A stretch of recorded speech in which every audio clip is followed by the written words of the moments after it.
2 minutes pour comprendre, aujourd'hui, l'ulcère bulbaire. Alors, je suis avec le docteur William Bérébi, vous êtes gastroentérologue et vous êtes l'auteur de ce pavé diagnostique et thérapeutique.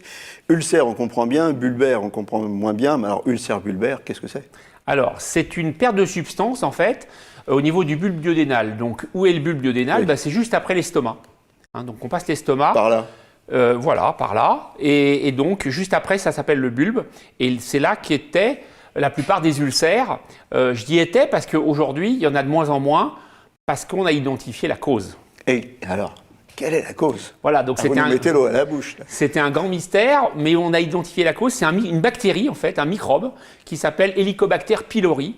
Et on sait que c'est ça qui génère la maladie ulcéreuse duodénale. D'accord. Bon, une fois qu'on le sait, qu'est-ce qu'on fait? Alors, on le sait comment? On fait une endoscopie, on constate l'ulcère, on fait des biopsies dans l'estomac et on va analyser ces biopsies qui vont nous dire oui, effectivement, la bactérie est présente. Et dans ce cas-là, on va ensuite traiter avec des antibiotiques et des inhibiteurs de la pompe à protons pendant 10 jours en moyenne pour Donc éradiquer. On ne perd plus. On n'en perd plus. Terminé. On Voilà. ne perd plus. On traite, éradication, et un mois après, on fait un contrôle, donc un test respiratoire qui va permettre de vérifier que la bactérie est partie, a été éradiquée. Si elle est éradiquée, la maladie On est est débarrassé. guérie et elle ne reviendra plus jamais. Voilà. Des fois, ça résiste parce que les antibiotiques résistance, vous savez ce que c'est.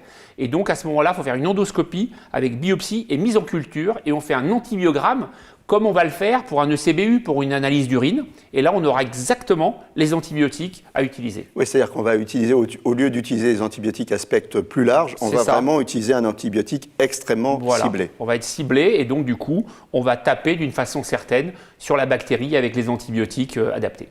Alors voilà, la bonne nouvelle, c'est qu'on n'opère plus et qu'on peut donc traiter avec des antibiotiques. Et guérir complètement de cette maladie. Merci.